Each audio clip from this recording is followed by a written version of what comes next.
Mi nombre es Jimena. Y esta es la historia de cómo recuperé mi vida. Todo comenzó con un globo. El último.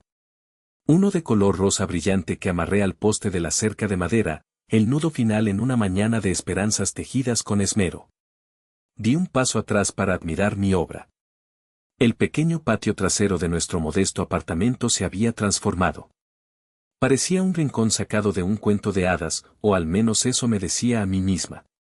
Guirnaldas de princesas danzaban con la brisa de octubre y una mesa de picnic, cubierta con un mantel de papel rosa, esperaba a 9 invitadas que nunca llegarían.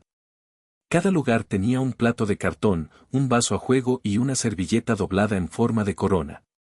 El castillo inflable, un capricho de 5,000 pesos que hizo temblar mi tarjeta de crédito, se erguía en una esquina, sus torretas de plástico brillando bajo el sol de mediodía.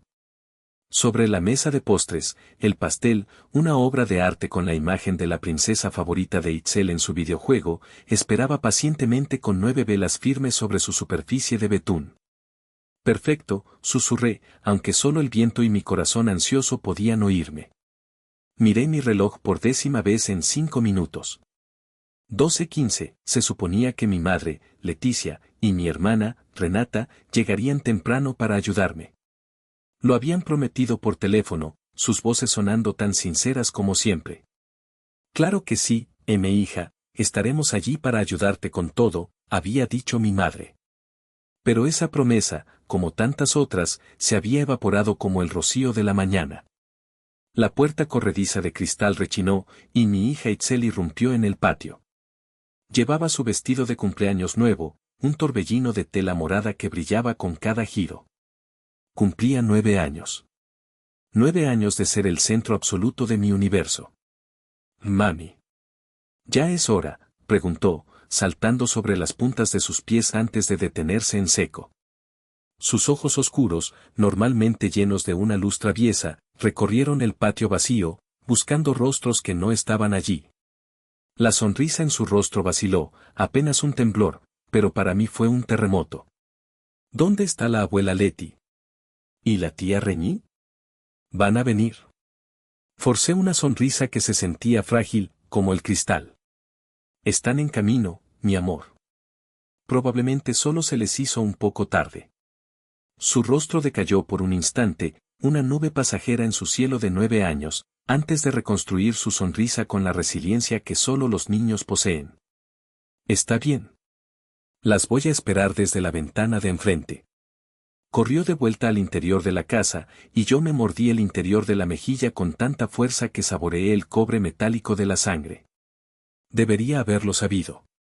Debería haber sabido que creer en sus promesas era como intentar atrapar el humo con las manos. El timbre sonó, seguido de un grito emocionado de Itzel desde adentro. Me apresuré a rodear la casa, justo a tiempo para ver cómo el rostro de mi hija se desmoronaba. En la puerta no estaba su abuela ni su tía. Solo mi tía Pilar, la hermana de mi madre, con un regalo cuidadosamente envuelto bajo el brazo. «Feliz cumpleaños, mi niña hermosa», dijo Pilar, agachándose para abrazar a Itzel. Mi hija le devolvió el abrazo, pero sus ojos miraban por encima del hombro de Pilar, escudriñando la calle vacía. «¿La abuela Leti no vino contigo, tía?» Pilar se enderezó, y su mirada se encontró con la mía por encima de la cabeza de Itzel. Vi un destello de ira en sus ojos, una ira que compartíamos, antes de que le sonriera a mi hija.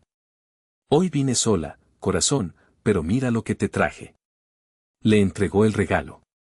Itzel lo tomó, su voz apenas un susurro. «Gracias». Se aferró al paquete y me miró.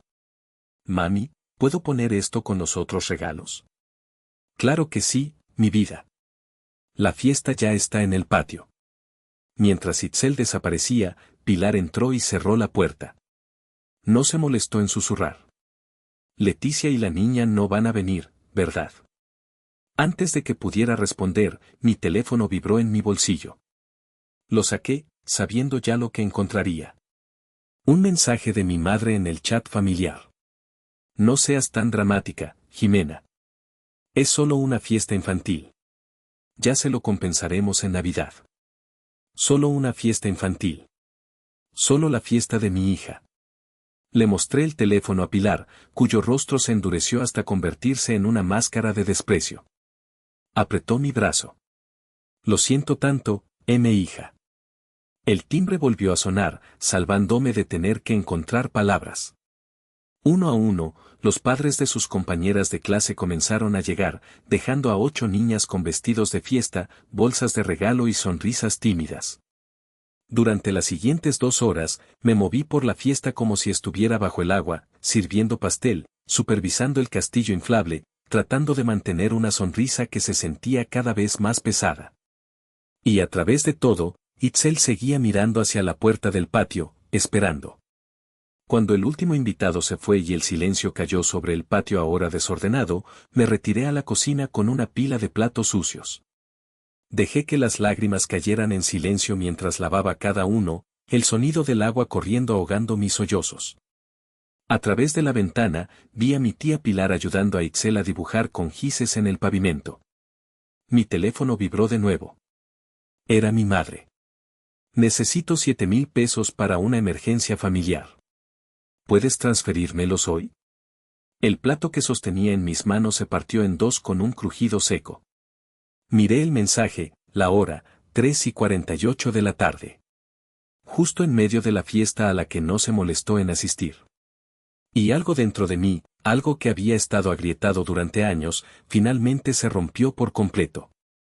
Dejé los trozos rotos del plato en el fregadero, sequé mis manos y me quedé mirando la pantalla del teléfono. El tiempo de las lágrimas había terminado. Ahora era el tiempo de la claridad, una claridad fría y afilada como un fragmento de vidrio. Mientras Itzel y mi tía Pilar reían afuera, ajenas a la tormenta que se gestaba dentro de mí, mi mente comenzó a vagar por las salas de mi propio museo personal del dolor, una galería de agravios acumulados año tras año. La primera exhibición era la Navidad pasada. Recordé el pánico sordo mientras pasaba mi tarjeta de crédito en la caja registradora, comprando regalos para todos. Un suéter de cachemira para mi madre que costó casi 4,000 pesos, porque su piel es muy delicada. Un bolso de diseñador para Renata, de 6,000, porque la imagen es muy importante para su negocio. Juguetes, ropa, perfumes. El total ascendió a casi 20,000 pesos. 20,000 pesos que no podía permitirme, sacados de la línea de crédito que guardaba para emergencias reales. Pero lo hice, porque como mi madre siempre decía, la familia es lo primero. Mi regalo de ellas, envuelto en papel de farmacia, fue una bufanda de poliéster. Probablemente de rebaja. Caminé mentalmente a la siguiente sala. La exhibición se titulaba El Salón de Renata. Hace apenas 3 meses, mi hermana me había llamado, su voz un torbellino de pánico fingido. Jime, por favor, ayúdame. El dueño me va a desalojar si no pago la renta mañana. Son 30,000 pesos. Te juro que te los devuelvo el próximo mes. Como siempre, cedí. Transferí el dinero de la cuenta que estaba destinada a los brackets de Itzel. El próximo mes llegó y se fue. Cuando le pregunté tímidamente por el dinero, Renata se rió. Ay, hermanita, no seas tan apretada. Además, tú eres buena con los números. Seguro ya lo recuperaste. Buena con los números. Esa era mi etiqueta en la familia. La contadora aburrida, la solterona práctica. No me veían como una persona, sino como una función, una calculadora humana con acceso a una cuenta bancaria. Desde que mi padre se fue cuando yo tenía 20 años, dejándonos con una montaña de deudas causadas por los gastos impulsivos de mi madre, Leticia me había ungido con una corona de espinas. Ahora tú eres la cabeza de esta familia, Jimena, declaró el día después de su partida, como si su abandono fuera una promoción para mí. Una promoción al puesto de proveedora financiera no remunerada. Mi teléfono vibró con una notificación de Instagram. La curiosidad morbosa me ganó. Era una publicación de Renata. Una foto de ella, mi madre y unos primos, levantando copas de mimosas en un restaurante de moda en Polanco. El sol brillaba en sus rostros sonrientes.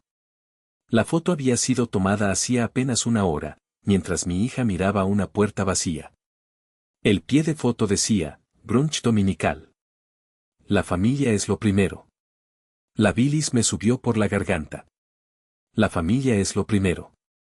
Claro. La familia que encajaba en su estética de Instagram. En la última sala de mi museo mental había un pedestal vacío. Representaba todas las veces que yo había necesitado ayuda. La vez que Itzel se rompió el brazo y tuve que vender el único anillo de oro que me quedaba de mi abuela para pagar el deducible del hospital. Llamé a mi madre, llorando, y me dijo, «Ay, hija, qué terrible. Ahora mismo no puedo, pero te mando mis oraciones». La vez que tuve neumonía y apenas podía levantarme de la cama. Le pedí a Renata si podía cuidar de Itzel solo por una tarde. «Imposible, Jime, tengo una clienta importantísima». «¿Por qué no pides comida a domicilio?» Me di cuenta de que mi relación con ellas no era una calle de doble sentido. Era un peaje. Un peaje que yo siempre pagaba. Y mi hija Itzel era la que sufría los daños colaterales.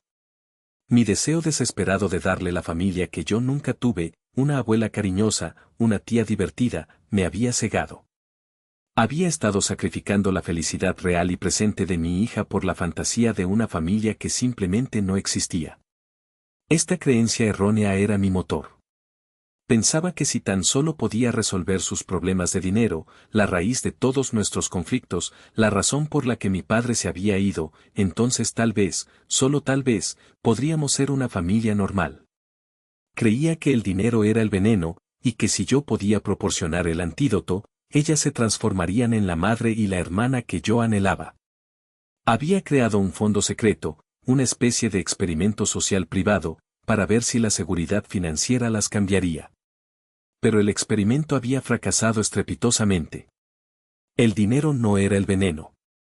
Era simplemente un amplificador de lo que ya eran, egoístas, manipuladoras y crueles. Miré de nuevo el mensaje de mi madre pidiendo 7,000 pesos. Una emergencia familiar. Probablemente un bolso nuevo o un tratamiento de spa. Borré el mensaje. Luego borré todo el hilo de la conversación. Luego, con un dedo tembloroso pero decidido, bloqueé su número. Fue un acto pequeño, digital, pero se sintió como si estuviera derribando un muro de una prisión. Esa noche, después de que Itzel se durmiera, agotada emocionalmente, y mi tía Pilar se fuera a casa tras darme un abrazo que me sostuvo el alma, me senté en mi pequeño escritorio en la esquina de mi habitación. Para el mundo, y ciertamente para mi familia, este era el centro de mando de Jimena Valdés, la contadora a tiempo parcial. Una mujer que vivía al día, haciendo malabares con facturas y hojas de cálculo de Excel para llegar a fin de mes. El apartamento de 2 habitaciones en una colonia de clase trabajadora, el coche de segunda mano, la ropa de tiendas departamentales, todo formaba parte de un disfraz cuidadosamente construido. Una vida diseñada para ser invisible, para no llamar la atención. Pero cuando abrí mi laptop, la pantalla cobró vida y reveló un universo diferente. No era una laptop cualquiera. Era una estación de trabajo de alto rendimiento, con más potencia de procesamiento de la que la mayoría de la gente necesitaría en toda su vida. En el monitor no apareció una simple hoja de cálculo de presupuesto. En su lugar, una plataforma de operaciones bursátiles llenó la pantalla, con gráficos de velas parpadeantes, análisis de algoritmos y flujos de datos en tiempo real de los mercados de Nueva York, Londres y Tokio. Esta era mi verdadera oficina. Este era mi verdadero yo. No era Jimena Valdés, la contadora. Era la analista anónima, una consultora de inversiones y estratega financiera que operaba bajo un seudónimo. Mis clientes eran corporaciones multinacionales y fondos de cobertura de alto riesgo. No sabían mi nombre, mi género ni mi ubicación. Solo conocían mis resultados, un historial casi impecable de predicciones de mercado y un retorno de la inversión que me había convertido en una leyenda silenciosa en ciertos círculos financieros. Mi pasión por los mercados no nació de la codicia, sino del miedo. Nació la noche en que mi padre se fue, dejándome con una madre desconsolada y una pila de facturas con avisos en rojo. Esa noche juré que nunca más sería una víctima de la falta de dinero. Me sumergí en los libros. Leí sobre análisis técnico, estrategias de valoración, macroeconomía. Usé una pequeña herencia que mi abuela, la madre de mi padre, la única que siempre creyó en mí, me había dejado, y la invertí. Empecé con poco, cometí errores, aprendí. Y con el tiempo, el miedo se transformó en habilidad, y la habilidad en una fortuna que mi familia no podía ni imaginar. Mantenía la farsa de una vida modesta por una razón principal, la paz. Sabía que si mi madre y mi hermana descubrían la verdad, mi vida se convertiría en un infierno. Sus peticiones de 7,000 pesos se convertirían en demandas de 700,000. Mi existencia se reduciría a ser su cajero automático personal de lujo. Mi trabajo diario como contadora para una pequeña empresa local no era por el dinero, que era insignificante para mí, sino por la tapadera. Me daba una excusa, una razón creíble para decir no puedo, no me alcanza. Una excusa que, hasta hoy, rara vez había usado. Itzel se removió en su cama en la habitación de al lado y tosió un poco. Me levanté y fui a verla. Estaba profundamente dormida, con su peluche de conejo apretado contra su pecho. Le acomodé la manta y le di un beso en la frente. Su respiración era tranquila, pacífica. Y en ese momento, mi resolución se solidificó. Había construido mi fortaleza de secretos para protegerme a mí misma. Pero ahora me daba cuenta de que también tenía que protegerla a ella. Protegerla de la decepción, del dolor de sentirse invisible para las personas que deberían adorarla. Volví a mi escritorio y abrí una carpeta encriptada en mi computadora. El nombre de la carpeta era el legado familiar. Dentro había documentos que detallaban la estructura y los activos de un fondo de inversión privado. El mismo fondo que, irónicamente, financiaba el lujoso estilo de vida de mi madre y mi hermana. Lo había establecido hacía años, canalizando una parte de mis ganancias a través de una serie de compañías fantasma y fideicomisos. Ellas creían que el dinero provenía de un pariente lejano y afortunado que había dejado una herencia inesperada. Un golpe de suerte. Recibían un estipendio mensual generoso, lo suficiente para la casa de mi madre en una zona residencial, el alquiler del local de Renata y sus interminables viajes de compras. Era mi experimento fallido. Mi intento de darles la vida que siempre quisieron, esperando que la gratitud y la seguridad las convirtieran en mejores personas. En cambio, solo las había hecho más arrogantes, más desconectadas de la realidad. Busqué el archivo principal del fondo, el documento maestro que me otorgaba a mí, la fundadora anónima, el control absoluto y la autoridad para disolverlo a mi entera discreción.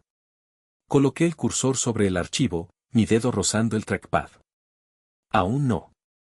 La venganza, me di cuenta, no debía ser un acto impulsivo. Debía ser una estrategia, tan fría y calculada como una de mis operaciones en el mercado de valores. Tenían que sentir el golpe. Pero primero, tenían que entender por qué estaban cayendo. Pasó una semana. Una semana de un silencio denso y antinatural.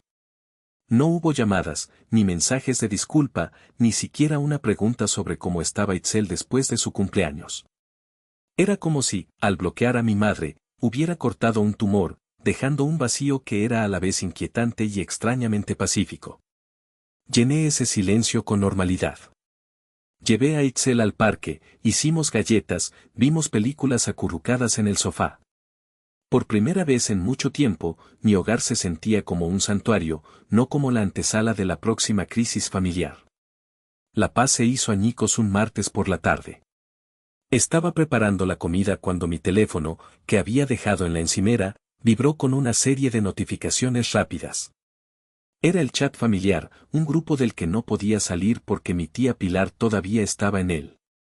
Con el estómago encogido, lo abrí. El primer mensaje era de mi madre, Leticia, y estaba lleno de una alegría forzada que me erizó la piel. Familia, noticias emocionantes. Ya tenemos confirmado el lugar para la fiesta de Dulces 16, segunda oportunidad, de Renata.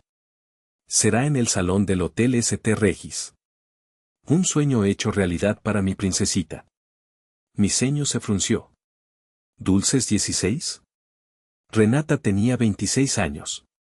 Un mensaje de mi hermana apareció inmediatamente después. Mamá quiere decir, dulces 26 minutos, jaja. El tema es, una segunda oportunidad para los dulces 16 minutos, porque los míos de verdad fueron en un salón de fiestas todo naco. Esta vez será increíble. Sentí una oleada de náuseas. Estaban planeando una fiesta extravagante para una mujer de 26 años, apenas una semana después de ignorar por completo el cumpleaños de una niña de 9.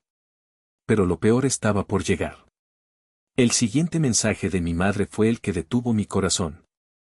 La cuota por persona es de 35,000 pesos MXN para cubrir el salón, el banquete y el DJ. Obviamente, Jimena cubrirá mi parte, ya que yo soy una viuda indefensa con ingresos fijos. Es lo menos que puede hacer la hermana mayor. Casi dejo caer el teléfono. 35,000 pesos. Por persona. Era más de lo que ganaba en un mes en mi trabajo de tapadera. La audacia, la absoluta falta de vergüenza, me dejó sin aliento. Antes de que pudiera procesarlo, Renata adjuntó un archivo PDF al chat. Con dedos temblorosos, lo abrí. Era una especie de folleto digital para el evento. Y allí, en la página de patrocinadores, debajo del logo dorado del hotel, estaba mi cara. Habían tomado mi foto de perfil de LinkedIn y la habían colocado bajo el título, Patrocinadora Platino, Jimena Valdés. ¿Qué demonios?, murmuré. Un mensaje privado de Renata apareció en mi pantalla. No era una petición. Era una orden. Oye, Jime. Ya que eres la contadora, encárgate tú de hacer el depósito inicial al hotel. Son 100,000 pesos. La fecha límite es este viernes. No querrás que perdamos el lugar, ¿verdad? Mami, la vocecita de Itzel me sacó de mi trance. Estaba de pie en la puerta de la cocina, sosteniendo una pieza de Lego. ¿Me ayudas con mi nave espacial? Mi voz sonó extraña, hueca, incluso para mis propios oídos. En un minuto, mi amor. La vi regresar a su habitación, con los hombros un poco caídos. Igual que en su fiesta de cumpleaños. Igual que cada vez que mi familia le recordaba, con sus acciones, que ella no era una prioridad. Una vez que su puerta se cerró, me senté en la mesa de la cocina, sintiendo un frío glacial extenderse por mis venas. No era solo el dinero. Era la humillación. El uso no autorizado de mi nombre, de mi identidad profesional, para sus fantasías egoístas. Era la suposición descarada de que mi tiempo, mi dinero y mi vida les pertenecían. Me habían borrado como persona y me habían convertido en un recurso, una herramienta para cumplir sus caprichos. El teléfono seguía en mi mano. La rabia que sentí no era caliente y explosiva. Era fría, pesada y terriblemente clara. Era la rabia de la certeza. La certeza de que no había nada que salvar. No había familia que reparar. Solo había un parásito que necesitaba ser extirpado. Esa noche, no pude dormir. Daba vueltas en la cama, las palabras de sus mensajes grabadas a fuego en mi mente. Patrocinadora Platino. Encárgate del depósito. Lo menos que puede hacer. Cada frase era una bofetada, un recordatorio de mi inexistencia a sus ojos. Me levanté y caminé de puntillas hasta la cocina. La luz de la luna se filtraba por la ventana, bañando la pequeña habitación en una luz plateada y fantasmal. Sobre el mostrador, junto a la tostadora, había una pila de facturas médicas. Eran del año en que Itzel se rompió el brazo. El seguro había cubierto la mayor parte, pero el deducible de 25,000 pesos había vaciado mi fondo de emergencia. Tuve que vender el único recuerdo físico que me quedaba de mi abuela, un pequeño anillo de oro, para pagar la visita a urgencias. Mi abuela, la que me enseñó a llevar un libro de contabilidad cuando tenía 10 años. Se horrorizaría si viera en lo que se había convertido su nieta, la tesorera de un circo de egoísmo. Abrí mi laptop, no la de trabajo, sino la personal, la de mi vida como contadora. Abrí la hoja de cálculo de mi presupuesto, un documento meticulosamente organizado y codificado por colores que dictaba nuestra supervivencia. Renta, 15,000 pesos. Servicios, 2,500 pesos. Supermercado, 8,000 pesos. Pago del coche, 5,000 pesos. Cuidado extraescolar de Itzel, 4,000 pesos. Los márgenes eran ridículamente delgados. Vivíamos en un alambre financiero, y mi familia se dedicaba a sacudirlo cada vez que se les antojaba. Desplacé el cursor por las solicitudes de Venmo y transferencias bancarias de los últimos 3 años. 650,000 pesos. La cifra me golpeó con la fuerza de un puñetazo en el estómago. 650,000 pesos que se habían ido para siempre. Suficiente para el enganche de un departamento propio. Suficiente para la Universidad de Itzel. Suficiente para una vida sin la constante ansiedad de la próxima emergencia. El catalizador final, la pieza que hizo que todo el castillo de naipes de mi negación se derrumbara, llegó en forma de un correo electrónico. Mientras buscaba el contacto del hotel para exigir que quitaran mi nombre de su estúpido folleto, vi un correo en mi bandeja de entrada con el asunto contrato evento, dulces 26 minutos. Era de la coordinadora de eventos del hotel. Alguien, probablemente Renata, me había copiado en la cadena de correos y lo había olvidado. El correo original, el que contenía el contrato firmado, tenía una fecha, 21 de septiembre. 3 semanas antes. Antes de sus promesas vacías. Antes de que Itzel inflara sus pulmones para apagar 9 velas en un pastel que solo ella y yo comeríamos. Sabían desde el principio que no vendrían a su cumpleaños. Habían hecho una elección consciente, la ostentación de Renata era más importante que los sentimientos de Itzel. En ese preciso instante, un pequeño sonido me llegó desde la habitación de mi hija. Un susurro. Me acerqué a su puerta, que estaba ligeramente entreabierta. Itzel estaba arrodillada junto a su cama, sus pequeñas manos juntas, sus ojos cerrados con fuerza. Diosito, susurró con una voz tan llena de una sinceridad desgarradora que sentí como si me apuñalaran. Por favor, haz que la abuela Leti y la tía Reñí me quieran un poquito más. Prometo portarme muy bien. El suelo pareció desaparecer bajo mis pies. El aire fue succionado de mis pulmones. El dolor que sentí no era por mí. Era un dolor feroz, primordial, por mi hija. Mi hija, que se culpaba a sí misma por la crueldad de otros. Mi hija, que rezaba por el amor que debería serle dado incondicionalmente. Se acabó. La palabra resonó en mi cabeza, no como un pensamiento, sino como un veredicto. Volví a la cocina, mi cuerpo moviéndose con una calma aterradora. Ya no había ira, ni tristeza. Solo un propósito helado. Abrí mi aplicación bancaria en el teléfono. Creé una nueva transferencia. Destinatario, Leticia Alarcón de Valdés. Cantidad, 20 pesos MXN. En el campo de concepto, mis dedos teclearon 4 palabras que sellarían su destino. Felicidades. Disfruten del fondo. Mi pulgar se cernió sobre el botón azul de enviar. Pensé en la cara de Itzel, esperando junto a la puerta. Pensé en su susurro en la oscuridad. Y presioné. La confirmación apareció al instante. Hice una captura de pantalla y la guardé en una nueva carpeta en mi teléfono llamada Límites. Mis pulmones se expandieron por completo, como si hubiera estado conteniendo la respiración durante una década. El peso que había llevado sobre mis hombros durante tantos años, el peso de la obligación, la culpa y la esperanza fallida, se desvaneció. Estaba libre. Estábamos libres. Al día siguiente, el mundo se sentía diferente. El aire parecía más ligero, los colores más vivos. Era la embriagadora sensación de la libertad. Mi primera llamada fue a un cerrajero. A las 2 de la tarde, un hombre robusto llamado Frank estaba reemplazando las cerraduras de las puertas delantera y trasera. El sonido de su taladro era música para mis oídos, era el sonido de mis fronteras materializándose. La factura de 3,000 pesos me pareció una ganga, una pequeña inversión en mi cordura. Listo, señora, dijo Frank, entregándome 2 llaves nuevas y brillantes. Nadie entra sin estás ahora. Mi segunda llamada fue al Hotel St. Regis. Con una calma profesional que me sorprendió a mí misma, expliqué la situación al gerente de eventos. Le informé que mi nombre e imagen estaban siendo utilizados sin mi consentimiento y que yo no era, de ninguna manera, patrocinadora de dicho evento.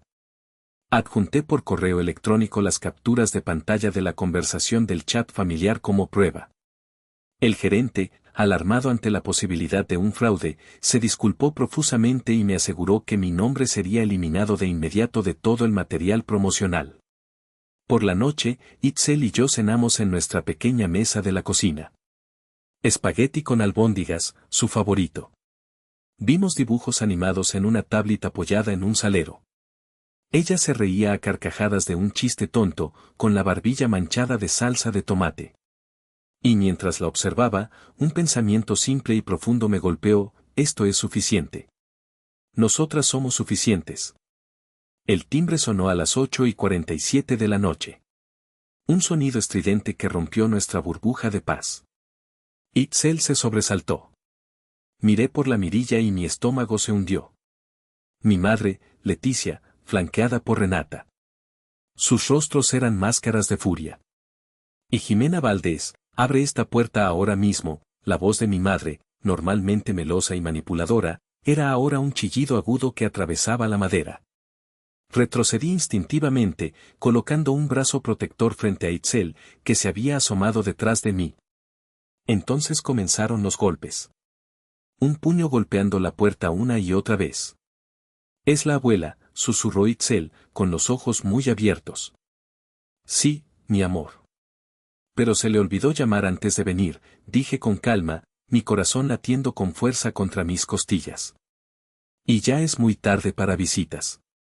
Más golpes. El timbre sonaba repetidamente, una tortura auditiva. No puedes esconderte ahí para siempre, gritó Renata, su voz teñida de histeria. Después de todo lo que hemos hecho por ti. Mi teléfono comenzó a iluminarse con una avalancha de mensajes de texto. Estás traicionando a esta familia. ¿Cómo te atreves a avergonzarnos con el hotel? ¿Qué clase de hija malagradecida eres? Miré de nuevo por la mirilla.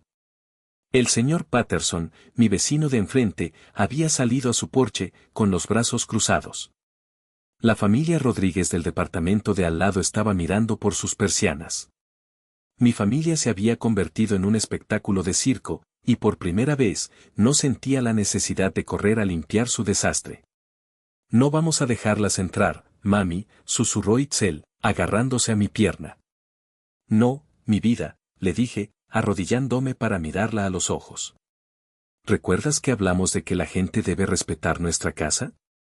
Esto no es un comportamiento respetuoso. Entonces vi el destello de luces rojas y azules bañando nuestra sala de estar.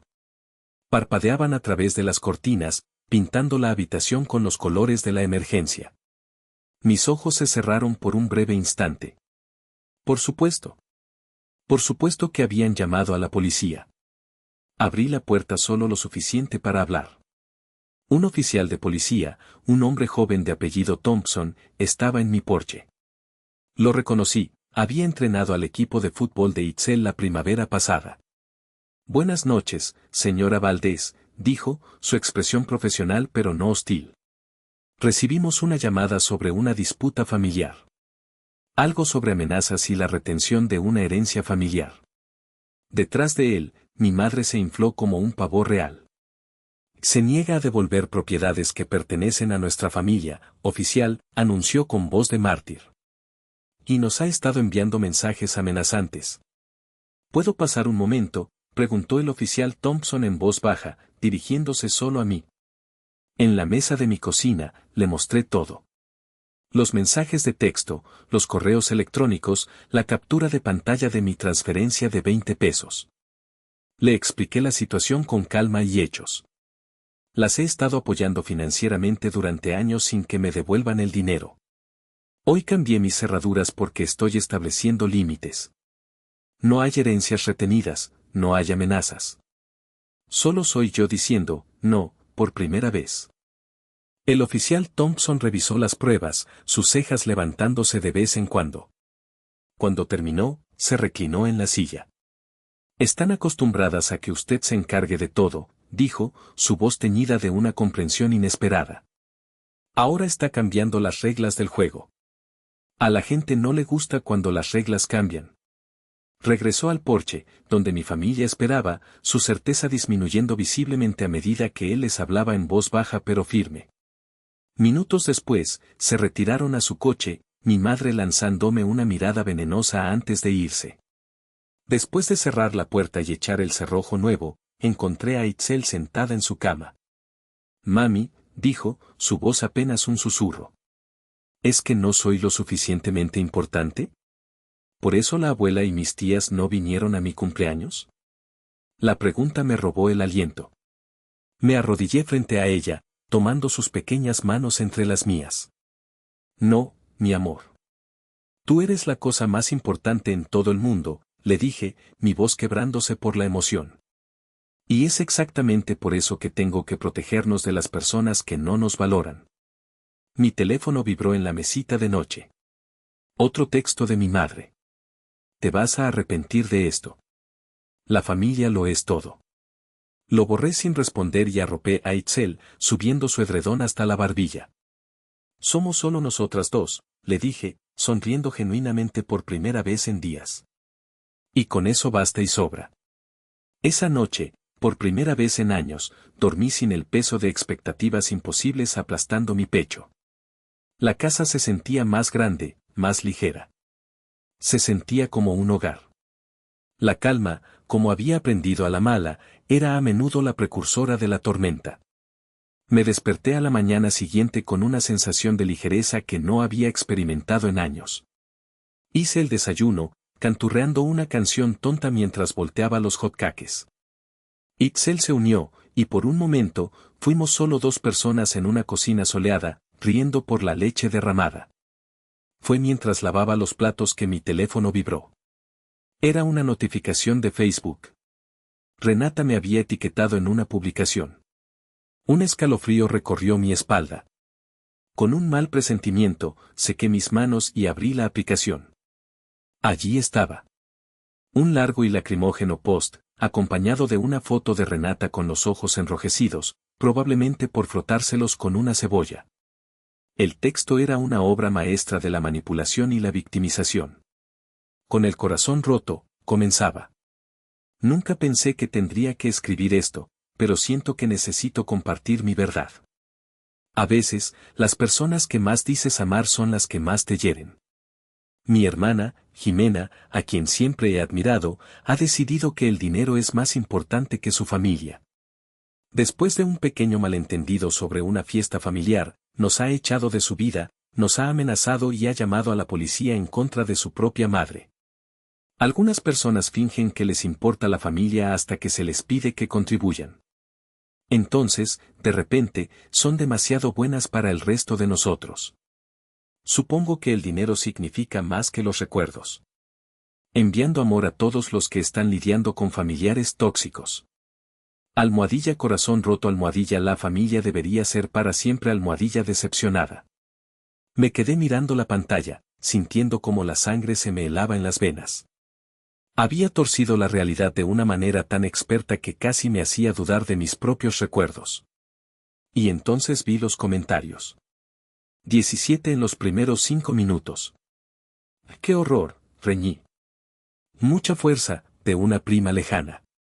La sangre no siempre es más espesa que el agua.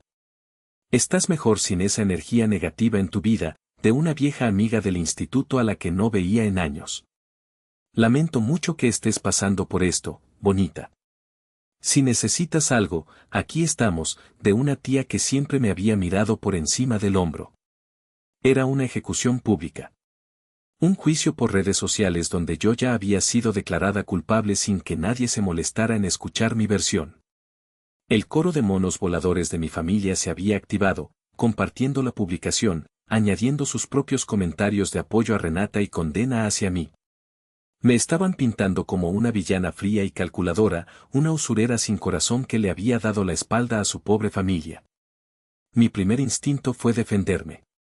Quería escribir un comentario largo y detallado, adjuntando capturas de pantalla de los mensajes, de las transferencias, de la humillación. Quería exponer sus mentiras una por una. Mis dedos temblaban sobre el teclado, listos para desatar una guerra de palabras. Pero entonces miré a través de la puerta de la cocina y vi a Itzel en la sala, construyendo una torre de cojines, completamente absorta en su mundo inocente. Esta pelea no era su pelea. Arrastrarla al lodo de las redes sociales solo la lastimaría más. Respiré hondo. Borré el párrafo furioso que había empezado a escribir. En su lugar, tecleé 5 palabras simples y serenas. Les deseo todo lo mejor. Publiqué el comentario. Y luego, con una determinación que me sorprendió, abrí la configuración y bloqueé a Renata, a mi madre y a cada una de las personas que habían comentado con veneno. Uno por uno, los fui podando de mi vida digital, como un jardinero que arranca las malas hierbas para que las flores puedan crecer. Cerré la aplicación. Y luego llamé a mi abogado, el licenciado Serrano. Licenciado, dije, mi voz firme y clara. Es hora de activar el protocolo de disolución. El silencio que siguió a mi purga en las redes sociales fue diferente. No era pacífico. Estaba cargado de tensión, como la calma antes de un huracán. Sabía que mi comentario sereno y mi posterior bloqueo las habrían enfurecido aún más. Les había negado la pelea que tanto anhelaban. Les había quitado el poder de lastimarme. Pasaron 3 días. 3 días en los que revisé mi teléfono constantemente, esperando la siguiente andanada. Pero no llegó. En su lugar, el viernes por la mañana, un mensajero entregó 2 sobres idénticos en la casa de mi madre y en el salón de Renata. Yo no estaba allí para verlo, pero el licenciado Serrano me lo describió más tarde con una precisión casi cinematográfica. Los sobres eran de un papel grueso y cremoso, con el elegante logo del bufete Serrano y asociados grabado en la solapa. Dentro, una carta formal y concisa los convocaba a una reunión urgente el lunes siguiente en las oficinas del bufete. El asunto, discusión sobre el estatus y futuro del fondo de inversión, el legado familiar. La reacción, según me contó mi tía Pilar, quien fue informada por una prima chismosa, fue de confusión inicial, seguida de una arrogancia triunfante. Te lo dije, le escucharon decir a mi madre por teléfono a alguien. Ya se arrepintió. Esa niña no puede vivir sin nosotros. Segaramente el abogado la convenció de que entrara en razón. Renata, por su parte, lo vio como una oportunidad para una mayor humillación. Vamos a ir, mamá, le dijo a Leticia, pero que quede claro que no la vamos a perdonar tan fácil. Tendrá que pedirnos perdón de rodillas. Y, por supuesto, tendrá que duplicar nuestra asignación mensual por todo el estrés emocional que nos ha causado. Pasaron el fin de semana planeando su estrategia. ¿Qué ropa se pondrían para parecer poderosas e imponentes? ¿Qué dirían? ¿Cómo la harían sentir pequeña y culpable? Para ellas, la citación no era una amenaza. Era una rendición. Una invitación a su propia coronación. Yo, mientras tanto, pasé el fin de semana preparándome de una manera muy diferente. Con la ayuda del licenciado Serrano, revisé cada documento, cada cláusula del fondo. Preparé un informe financiero detallado que mostraba no solo las ganancias, sino también de dónde había salido cada peso que ellas habían gastado en los últimos 5 años. Rastreé cada compra de bolsos de lujo, cada viaje a Cancún, cada tratamiento de spa. No era por mezquindad. Era por claridad. Necesitaban ver, en blanco y negro, la magnitud de la vida que estaban a punto de perder. El domingo por la noche, mientras arropaba a Itzel, ella me preguntó, «Mami, ¿todo va a estar bien?» La miré a los ojos, esos ojos grandes y oscuros que contenían toda mi fuerza. «Sí, mi amor», le dije, y por primera vez, no era una mentira para consolarla. Era una promesa. Todo va a estar mejor que bien. Mañana, mamá va a arreglar las cosas para siempre. Ella sonrió, se acurrucó y se durmió. Y yo me quedé sentada en la oscuridad de su habitación, sintiendo el peso de la decisión que había tomado, pero también la ligereza de la justicia que estaba por llegar. La tormenta estaba a punto de desatarse, y yo, por primera vez en mi vida, estaba de pie en el centro, tranquila y lista. La sala de juntas del bufete Serrano y Asociados era un espacio diseñado para intimidar. Paredes revestidas de madera oscura, una larga mesa de caoba pulida que reflejaba las luces del techo como un lago negro, y una vista panorámica del Paseo de la Reforma. Cuando mi madre y Renata entraron, yo ya estaba sentada en el extremo opuesto de la mesa. No las miré. Mantuve mis ojos fijos en la ciudad, en el ángel de la independencia que brillaba a lo lejos. Llegaron 5 minutos tarde, una táctica de poder barata. Entraron riendo, como si vinieran a una reunión social. Renata llevaba un vestido llamativo y tacones que resonaban en el suelo de mármol. Mi madre, un traje sastre impecable y un aire de matriarca ofendida. Jimena, dijo mi madre, su voz goteando una falsa dulzura. Qué bueno que decidiste entrar en razón. Sabía que no podías estar enojada con tu familia por mucho tiempo. Se sentaron frente a mí, esperando que hablara, que me disculpara. El licenciado Serrano, un hombre de unos 60 años con cabello plateado y una presencia imponente, entró en la sala y cerró la puerta con un clic suave pero definitivo. Se sentó a la cabecera de la mesa. Gracias por venir, señoras, dijo, su voz era grave y no admitía réplicas. Abrió un portafolio de cuero y sacó una pila de documentos. Estamos aquí para discutir el futuro del fondo, el legado familiar. Sí, sobre eso, interrumpió Renata, recostándose en su silla con una sonrisa arrogante. Creemos que, por los daños y perjuicios emocionales, nuestra asignación debería ser reevaluada. Al alza, por supuesto. El licenciado Serrano ni siquiera parpadeó. Presionó un botón en la mesa y una gran pantalla descendió de la pared detrás de él. Antes de discutir el futuro, repasemos el presente. En la pantalla apareció un informe financiero. Gráficos, cifras, porcentajes. Como pueden ver, continuó el abogado, el fondo ha tenido un rendimiento excepcional en los últimos 5 años, con un crecimiento anual promedio del 35%. Mi madre y Renata intercambiaron una mirada de suficiencia. Por supuesto, dijo mi madre. Siempre hemos tenido buen ojo para las inversiones.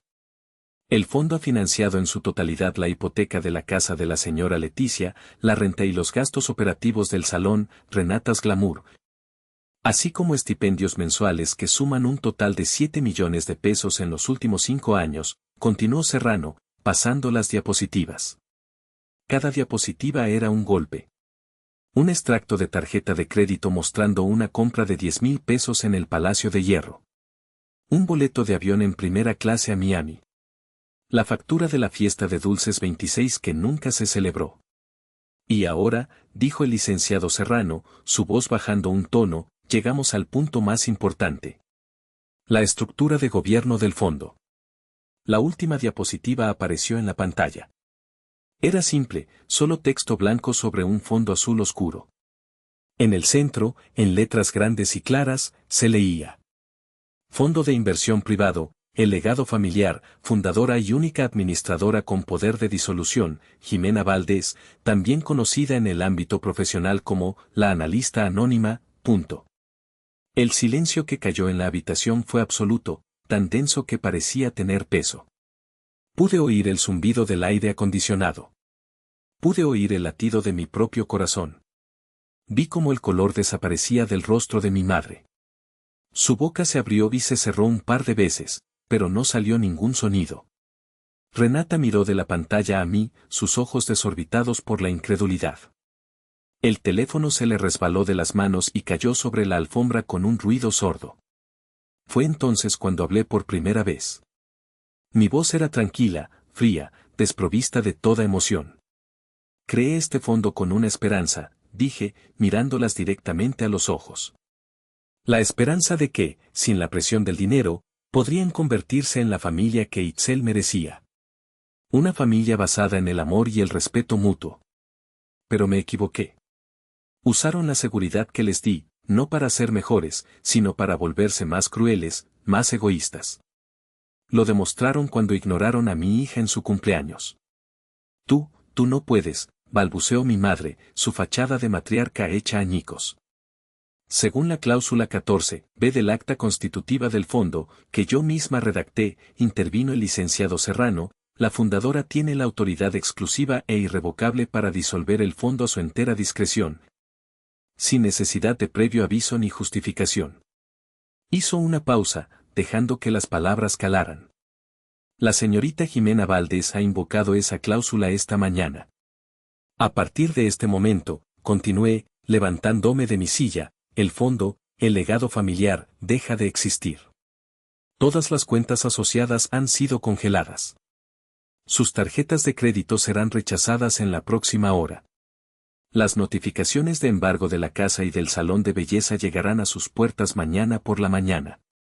Me di la vuelta para irme. No, el grito de mi madre fue un chillido animal, un sonido de pura desesperación. No puedes hacernos esto. Y Jimena, somos tu familia. Me detuve en la puerta, pero no me volví para mirarla. Mantuve mi espalda erguida, un muro de resolución que había tardado una década en construir. La familia no vino al cumpleaños de Itzel, dije, mi voz resonando en el silencio de la sala. Tú elegiste la fiesta de Renata. Ahora, vive con tu elección. Y con eso, salí de la sala de juntas, dejando atrás los restos de la vida que me había estado asfixiando. Crucé el vestíbulo de mármol y salí a la bulliciosa avenida. El sol de la Ciudad de México me dio en la cara, y respiré hondo. El aire nunca se había sentido tan limpio, tan puro. No sentí triunfo, ni alegría. Solo una profunda y abrumadora sensación de paz. 6 meses después, Itzel y yo estábamos sentadas en la arena de una playa en Holbox. El sol se ponía en el horizonte, pintando el cielo de tonos naranjas y morados. Ella corría hacia las olas, su risa mezclándose con el sonido del mar. No era una risa forzada para llamar la atención de una abuela indiferente. Era una risa libre, pura, la risa de una niña que se sabía amada y segura. Construimos un castillo de arena, y cuando una ola lo derribó, nos reímos y empezamos de nuevo. Compramos helado de un vendedor ambulante y lo comimos mientras caminábamos por la orilla, dejando que el agua fría nos lamiera los pies. Esa noche, mientras ella dormía en la cama de al lado, con el pelo oliendo a sal y a sol, yo me quedé mirando la luna a través de la ventana. Había recuperado mi vida, sí. Pero lo más importante era que le había devuelto a mi hija su infancia, libre del peso de anhelar un amor que nunca llegaría de donde se suponía que debía venir. Habíamos encontrado nuestra propia familia, en nosotras dos. Les quité todo para que mi hija pudiera recuperar su sonrisa. ¿Creen que fui demasiado lejos?